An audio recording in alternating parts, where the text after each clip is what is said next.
ఈరోజు నేను మరొక చక్కని కథతో మీ ముందుకు వచ్చానండి. 3వ తరగతి పాఠ్యపుస్తకంలో చిన్నపిల్లలకు చక్కగా అర్థమయ్యే రీతిలో ఒక చిన్ని కథ ఉందండి.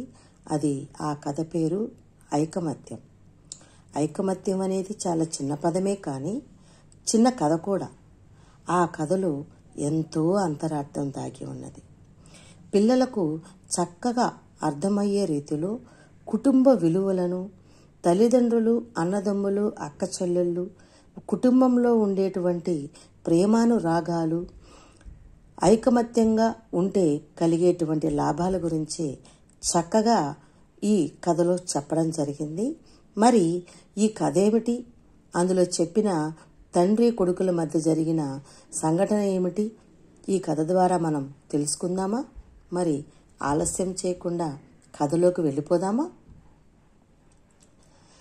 రామాపురం అనే గ్రామంలో ఒక రైతు ఉండేవాడు. అతనికి 3 కుమారులు. వారు చిన్నప్పుడు కలిసి మెలిసి ఎంతో ఆనందంగా పెరిగారు. కానీ వాళ్ళు పెద్దవాళ్ళయ్యే కొద్దీ వారిలో వారు కలహించుకోవడం మొదలుపెట్టారు. ఎప్పుడూ కూడా తిట్టుకుంటూ కొట్టుకుంటూ ఉండేవాళ్ళు.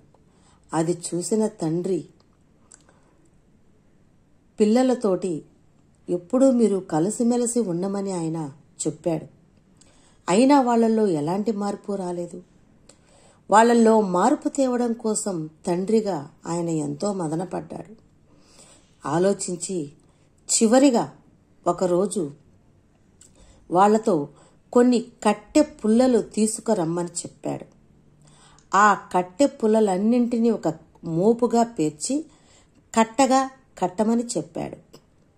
అలా చెప్పిన తర్వాత ముందుగా మొదటి కుమారుణ్ణి పిలిచాడు. పిలిచి ఈ పుల్లల కట్టను విరవమన్నాడు. అతను విరవలేకపోయినాడు. అలాగే 2వ కొడుకును కూడా పిలిచి ఈ పుల్లల కట్టను విరవమన్నాడు. ఆ 2వ కుమారుడు కూడా విరవలేకపోయినాడు. చివరగా 3వ కొడుకును కూడా పిలిచాడు. ఈ పుల్లల కట్టను విరవమన్నాడు. పుల్లల కట్టను విరవడం 3వ కుమారుడు వల్ల కూడా కాలేదు. ఆ తండ్రి నవ్వి 3 కొడుకులను దగ్గరకు పిలుచుకొని ఈ విధంగా అన్నాడు. ఈ పుల్లల కట్టలను మీరు విరవలేకపోయారు కదా, ఇప్పుడు ఆ కట్టను విప్పి ఒక్కొక్క పుల్లగా తీసి విడివిడిగా వాటిని విరవమని చెప్పాడు. వాళ్ళు ఎంతో అవలీలగా సునాయాసంగా విరిచి పక్కన పడేశారు. అప్పుడు తండ్రి కొడుకు వైపు చూసి ఇలా అడిగాడు, నేను ఈ పని చేపించాను కదా మీ చేత, దీనివల్ల మీకు ఏమి అర్థమైంది అని కొడుకులను ప్రశ్నించగా అప్పుడు 3 కుమారులు ఈ విధంగా అన్నారు. నాన్న, కలిసి ఉంటే మమ్మల్ని ఎవ్వరూ ఏమీ చేయలేరు. విడిపోతే మేము బలహీనులమైపోతాం నాన్న. ఇక కలిసి ఉంటాం, ఎప్పుడూ కలహించుకోం, తిట్టుకోం. నువ్వు చెప్పినట్లుగా మేము నడుచుకుంటామని కొడుకులు సమాధానం ఇవ్వగా తండ్రి సంతృప్తి చెంది సంతోషంగా వాళ్ళ యొక్క జీవితాన్ని ముందుకు నడిపించుకున్నారు. చూశారు కదండి, ఐకమత్యం. అనాదిగా వస్తున్నటువంటి సామెత ఒకటి ఉందండి, ఐకమత్యమే మహాబలం, కలిసి ఉంటే కలదు సుఖం. చూసారా అండి, ఈ చక్కని సామెతలు వినడానికి ఎంత హాయినిస్తుంది మనకి. అలాగే కుటుంబంలో ఉండేటువంటి అనుబంధాలను, ప్రేమలను అవి అనుభవిస్తే తప్ప మాటల్లో చెప్పలేమండి.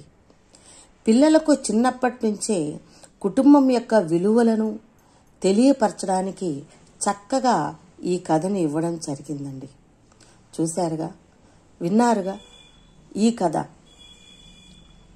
పిల్లల్లో చక్కని విలువలను అభివృద్ధి చేసేందుకు ఎంతో దోహదపడుతుందని నేను ఆశపడుతున్నానండి. ఈ కథ మీకు నచ్చినట్లయితే లైక్ చేయండి, సబ్స్క్రైబ్ చేయండి, షేర్ చేయండి. సబ్స్క్రైబ్ చేయడం మాత్రం మర్చిపోకండి. మరలా మీ ముందుకు మరొక చక్కని కథతో వస్తానండి.